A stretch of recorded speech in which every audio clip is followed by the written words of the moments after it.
que forme parte de la voluntad de Dios para todos vosotros. Que el Señor os bendiga. Y sí, hermanos, ahora quería que abriéramos la palabra del Señor.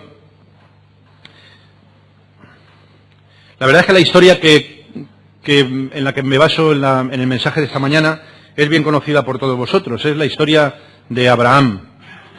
Pero quisiera, aunque su historia es larga y va desde el capítulo 12 del Génesis hasta avanzado ya el capítulo 24 por lo menos, solamente quería que consideráramos en unos versículos que aparecen en el libro de Hebreos, en la epístola de Hebreos, en el capítulo 11,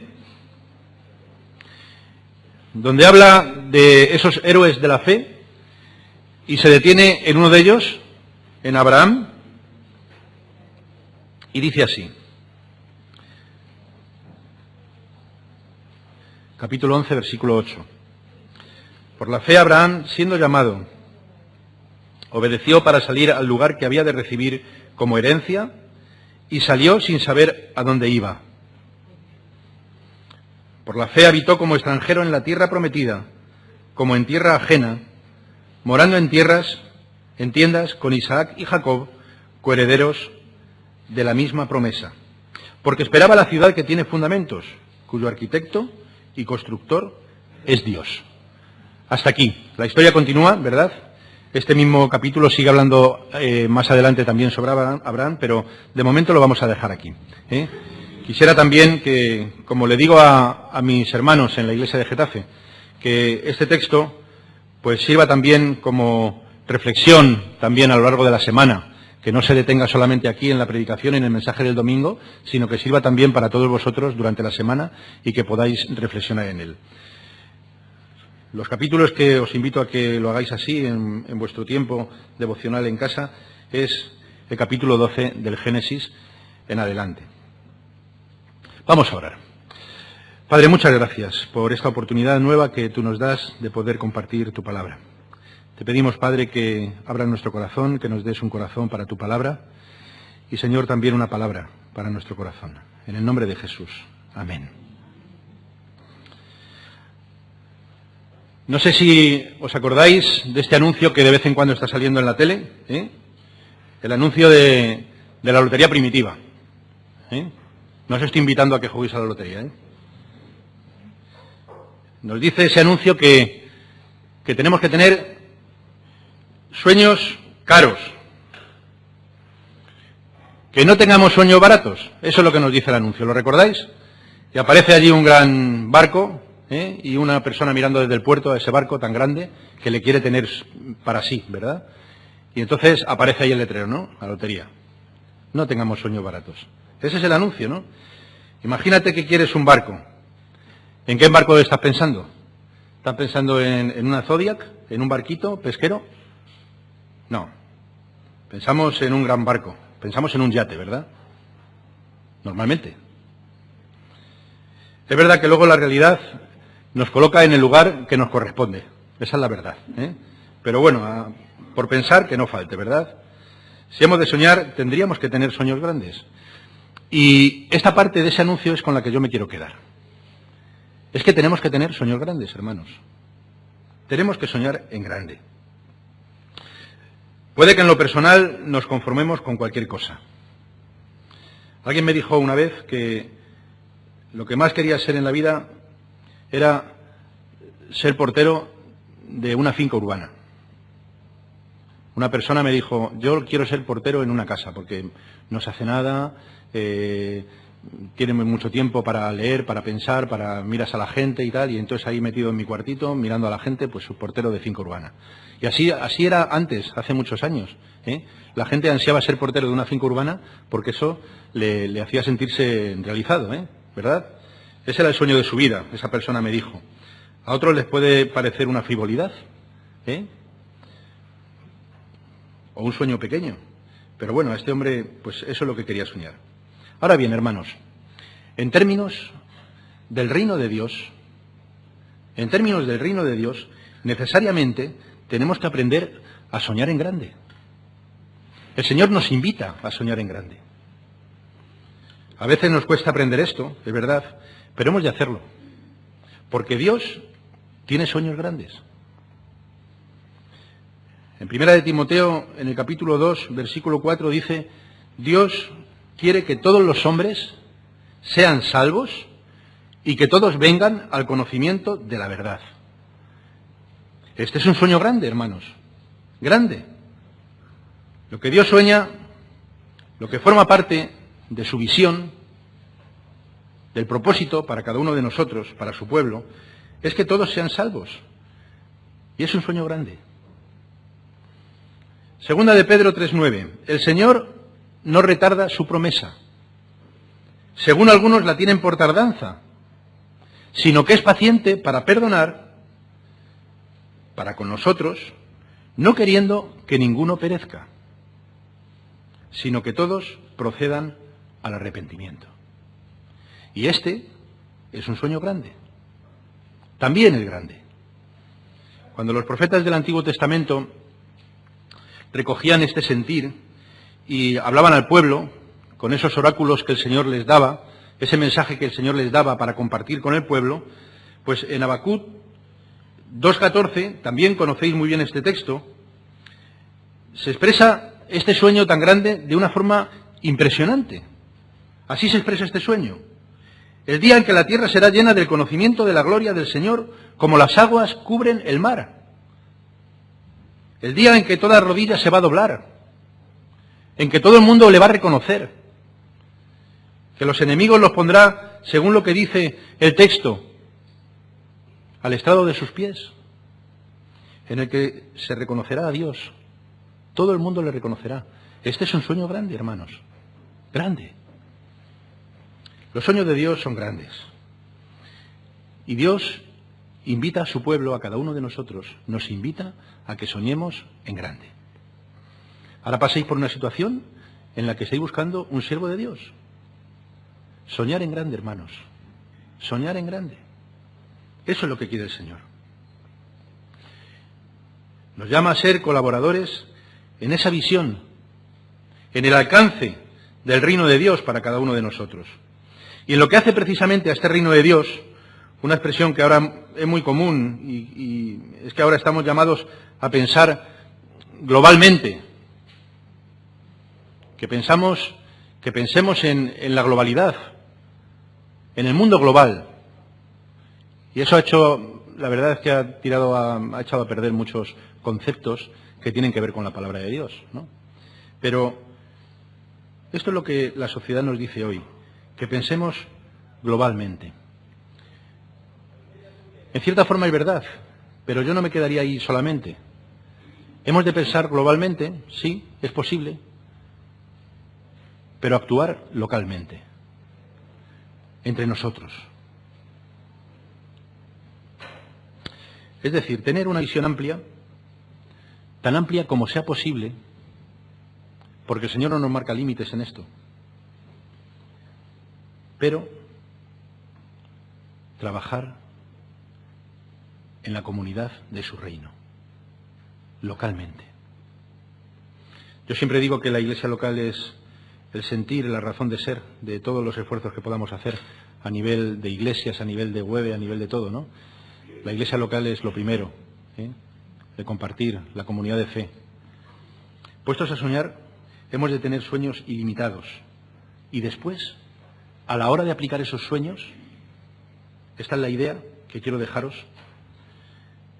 a la hora de aplicar todo eso, en la vida cotidiana, en el terreno en el que el Señor nos ha puesto, a cada uno de nosotros, pues ahí es donde hemos de involucrarnos, ahí.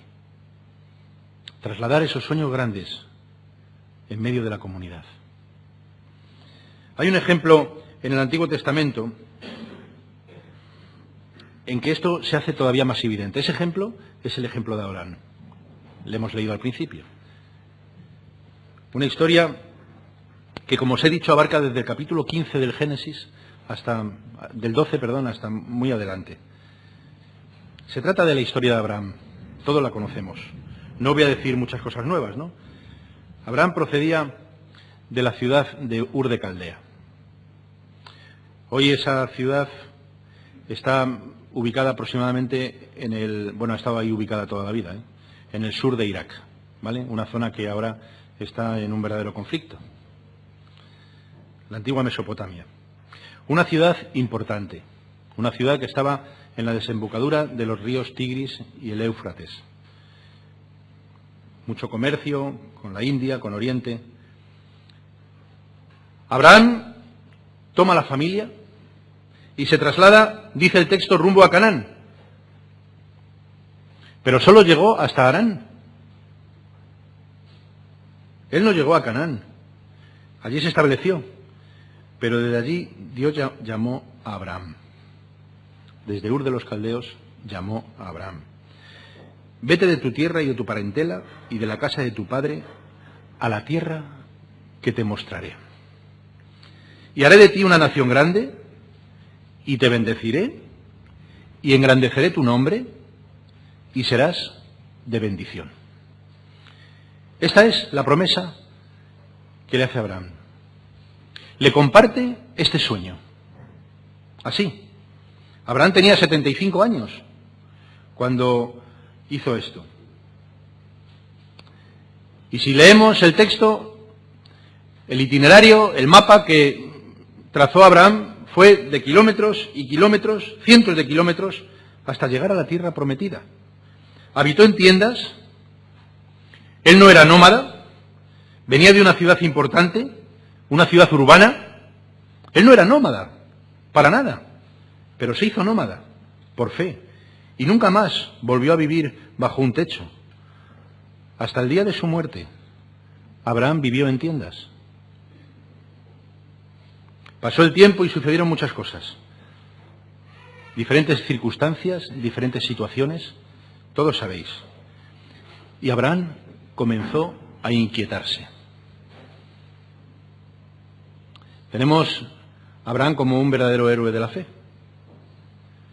Pero la palabra de Dios, como con tantos otros, nos dice que era un hombre como otro cualquiera, sometido a las circunstancias de la vida, a las presiones, a los fracasos, también a los éxitos. Abraham comenzó a inquietarse.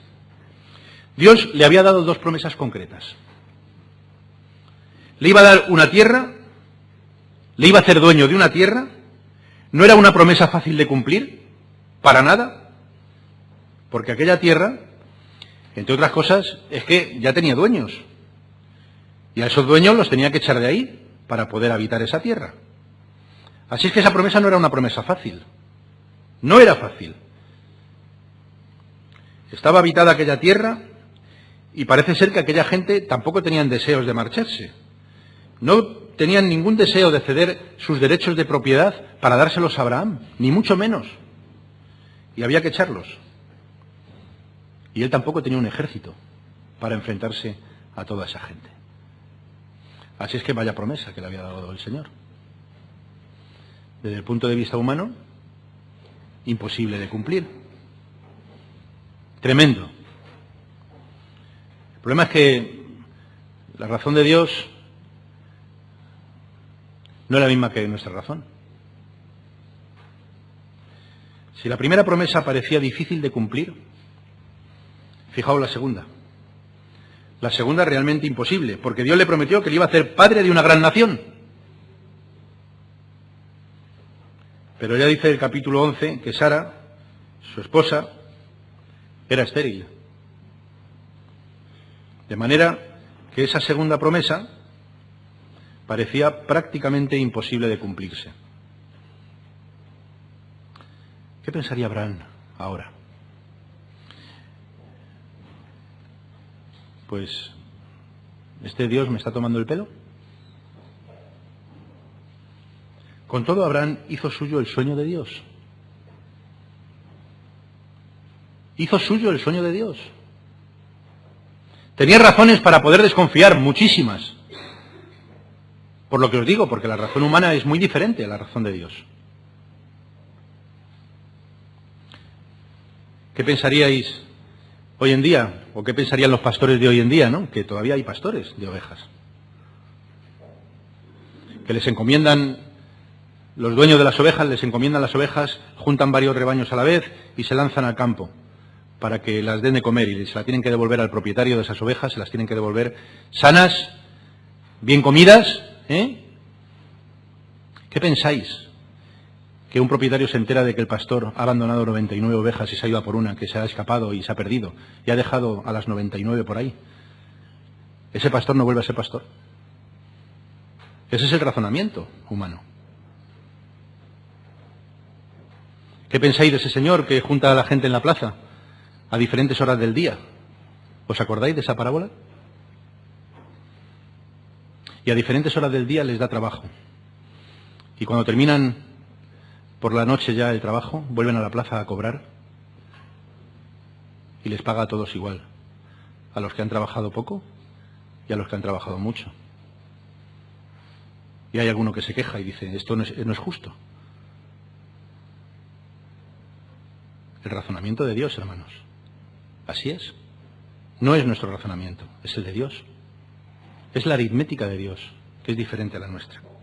Así es que Abraham tenía razones para desconfiar, para no hacer nada, para pensar que se le estaba tomando el pelo.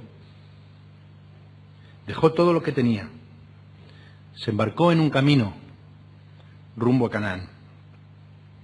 Pero pasados los años, ni la tierra era suya, ni tenía hijos.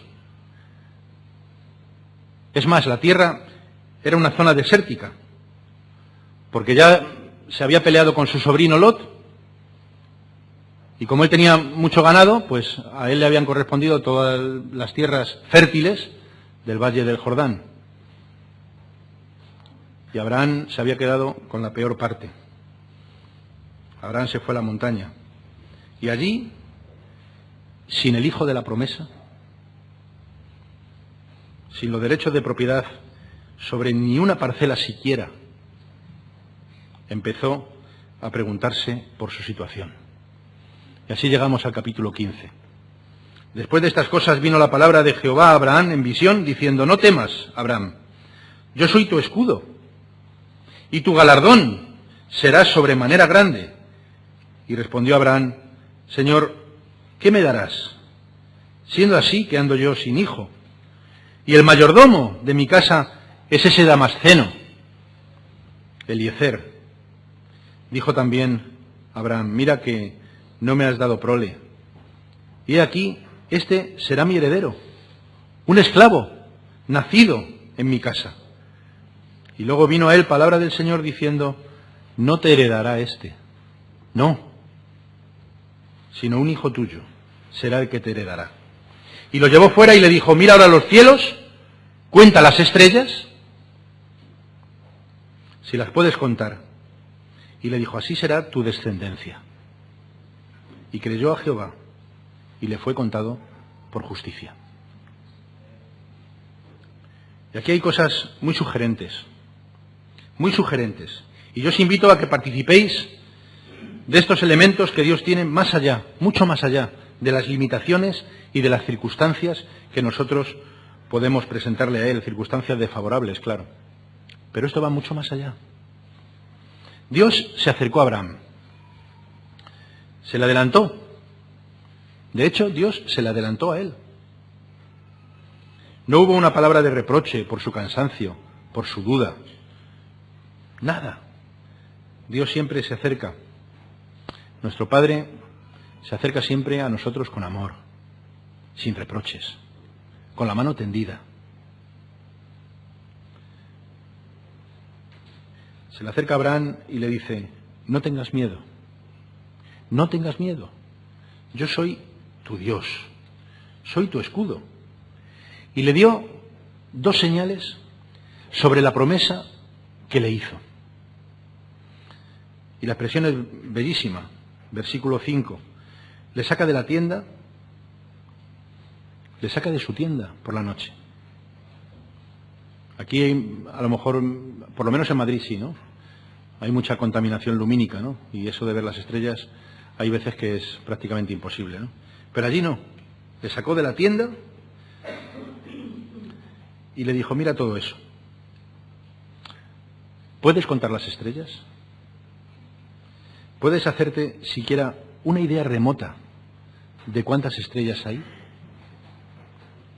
Quédate con esa imagen, quédate con esa imagen, porque esa va a ser tu descendencia. Eso es lo que yo te voy a dar. Así le dice. Y le da otra imagen distinta, pero también muy potente, porque si leéis los siguientes versículos, Dios le concede a Abraham, le da a Abraham una especie de ritual, que era un ritual que se hacía entonces sobre las personas que firmaban un contrato o hacían un pacto entre ellos: una becerra,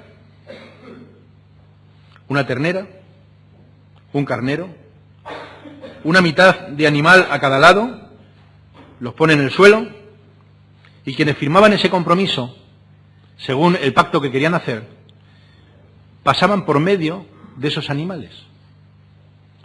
Y cuando llegaban al final del recorrido, el pacto estaba ya totalmente consolidado. Pero en este caso, el paseo entre los animales no lo hizo Abraham. Y sucedió que, puesto el sol y ya oscurecido, se veía un horno humeando y una antorcha de fuego que pasaba por entre los animales. Animales divididos. En aquel día hizo Jehová un pacto con Abraham, diciendo: a tu descendencia daré esta tierra, desde el río de Egipto hasta el río grande, el río Éufrates. Y hubo allí unas antorchas que recorrieron ese camino. Es decir, Dios se comprometió, porque las promesas de Dios tienen un elemento muy potente, que a veces, hermanos, no deparamos en él, pero tienen un elemento muy potente, y es que Dios ha empeñado su palabra. Dios se ha comprometido con su palabra. Cuando Dios nos deja una promesa, queda prisionero de lo que ha dicho.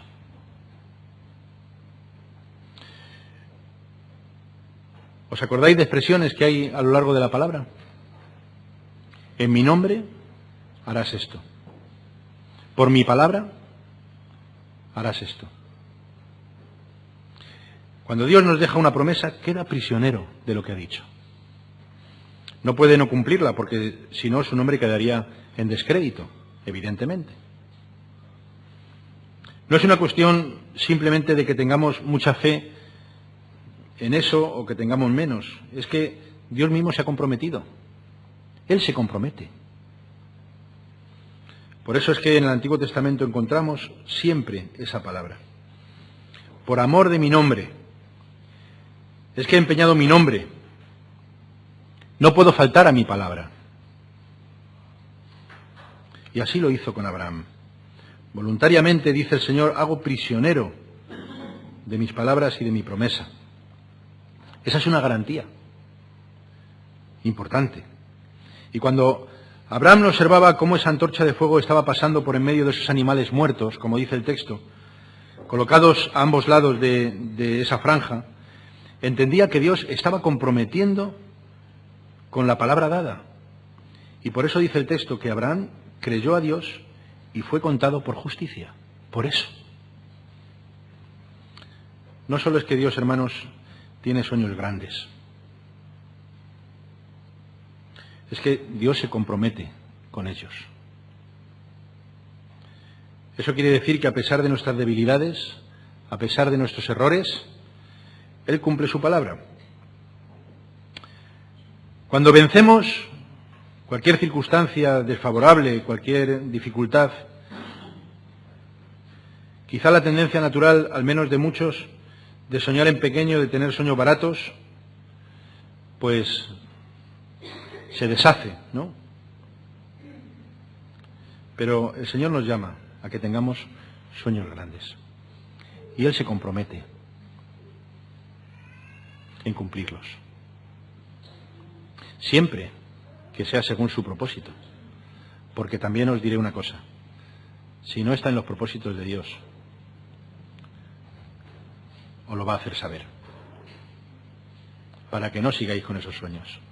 Pero si es de Dios, os va a ayudar. Comprometerá su palabra. Comprometerá su nombre. Aprendamos a tener sueños grandes con Dios, porque siempre ha sido así. También para dar un ejemplo, para humillación de la soberbia humana. En una sociedad en la que siempre estamos rindiendo culto, ¿verdad?, a la capacidad humana, a lo bien que el hombre hace las cosas,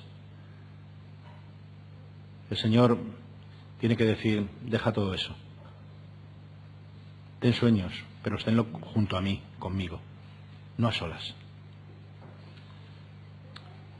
El reino de Dios avanza con sueños grandes, pero realizados por personas pequeñas, limitadas. Siempre ha sido así, porque yo creo que esta es la condición habitual en la que Dios manifiesta su gloria, realizando grandes sueños con personas humildes, pequeñas.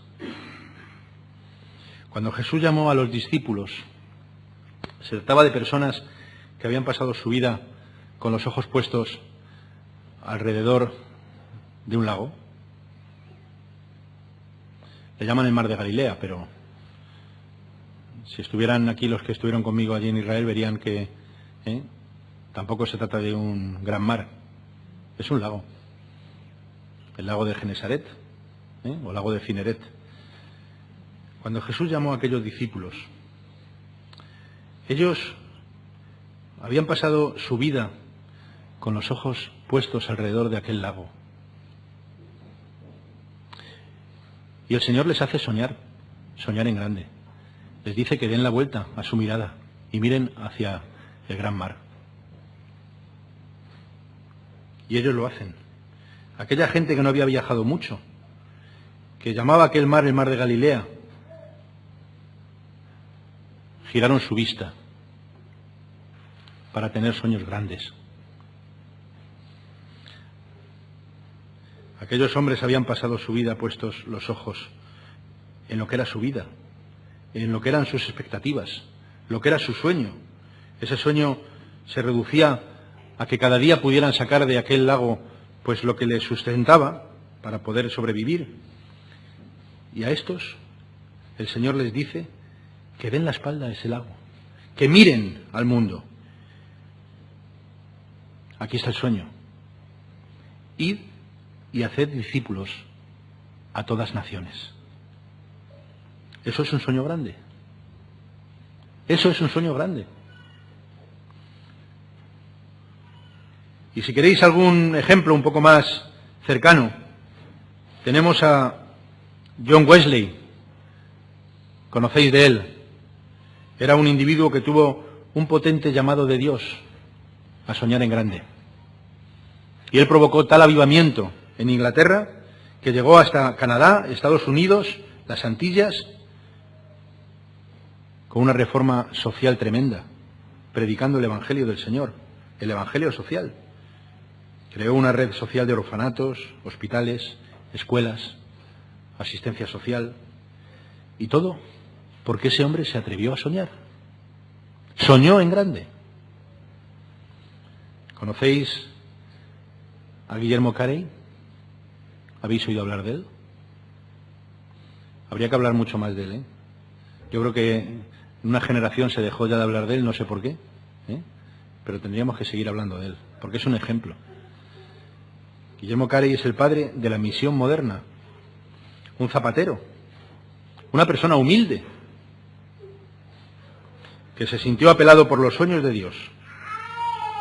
Y dijo esto: emprended grandes cosas para Dios y esperad grandes cosas de Dios. Esta es la frase que podemos leer en muchos textos, una frase atribuida a él. Emprended grandes cosas para Dios, soñar en grande, y esperad grandes cosas de Dios, porque Él cumple su promesa. Él se empeña en que esa promesa se cumpla. Hermanos, los pasos de fe son de aquellos que quieren vivir en humildad y que se han apropiado de los sueños de Dios. De Ur de los Caldeos salió Abraham, pero también salió su padre. Y cuando llegaron a Harán, dice la palabra que su padre se quedó allí y allí murió. Donde él se detuvo, allí murió. Y Abraham siguió caminando. Muy interesante, porque cuando tenía 99 años, nació Isaac. Aún vivió unos años. Para cuando Abraham murió, ¿sabéis cuánta tierra le pertenecía? ¿Cuánta tierra de la prometida de verdad era suya? ¿De cuánta tierra, cuando él murió, tenía Abraham el título de propiedad? ¿Lo sabéis? Génesis lo dice. Nada. No tenía nada. Solo era propietario de un trocito de tierra, que allí es donde enterró a su mujer. Se la quisieron regalar, aquel trocito de tierra, y él dijo, no, la pagaré yo. En los alrededores de Hebrón compró una cueva con un poco de tierra, donde él mismo fue enterrado. Él no vio el cumplimiento total de todo lo que el Señor le había prometido. No lo vio, pero creyó. Creyó. Y efectivamente Dios le bendijo y le mostró ser fiel y cumplir aquello que le había dicho. Y a esto somos llamados, hermanos. A esto somos llamados todos, sin excepción. A creer en las promesas de Dios. Es decir, personas, iglesia también, capaz de no conformarse con sueños pequeños, tener sueños grandes. Y como Abraham aquella noche estrellada, ser capaces de comprender la dimensión que puede alcanzar el hacer la voluntad de Dios y confiar en Él. Abraham lo creyó. Lo creyó. A pesar de las circunstancias, de los momentos tan amargos, creyó. Si vamos al Nuevo Testamento, en Juan, en el capítulo 8, no hace falta que lo busquéis, Jesús tiene un encuentro con los fariseos. Aquí aparece otra vez el nombre de Abraham. Aquellos fariseos le decían, nosotros somos descendientes de Abraham, le decían. Y Jesús les dice, ¿es verdad? ¿Sois descendientes de Abraham? Pero un poquito más adelante, después de esa discusión que tienen, se lo dicen de otra forma. Y le dicen, nosotros, que somos hijos de Abraham, y Jesús le dice, no, no sois hijos de Abraham. En realidad, y esto no le gustó mucho, en realidad sois hijos de Satanás. Esto no le gustó. No les hizo mucha gracia, pero eso era así. Pablo en Romanos dice que quienes son hijos de Abraham son los que han caminado en la fe de Abraham. Y estas personas son las que son capaces de vivir por fe, de obedecer cuando viene la llamada, de confiar cuando vienen malos tiempos. Esos son los hijos de Abraham, los que han decidido seguir el camino que Abraham siguió. Hermanos, atrevámonos a orar, teniendo sueños grandes, pidiéndole y diciéndole al Señor, Señor, danos tu sueño, permítenos soñar como tú sueñas. Eso es lo que el Señor demanda de nosotros, tener sueños grandes,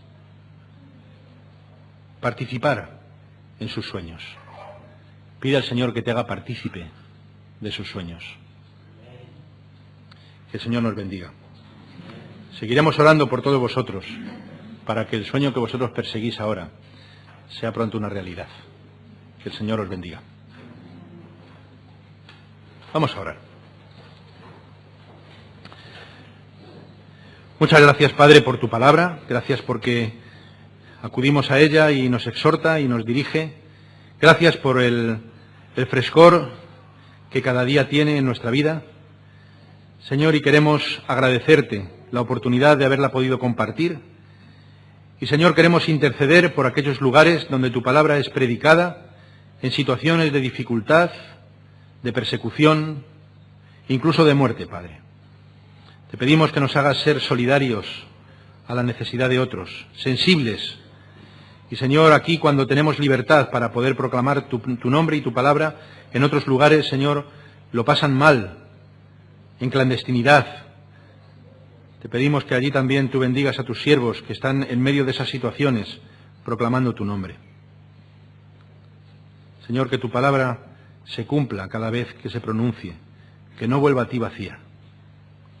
Y, Señor, te pedimos que no nos hagas solamente oidores, sino hacedores de tu palabra. Así, Padre, muchas gracias por esta nueva oportunidad de haber podido compartir. Y te pido una bendición especial para cada uno de mis hermanos en esta congregación. En el nombre de Jesús. Amén.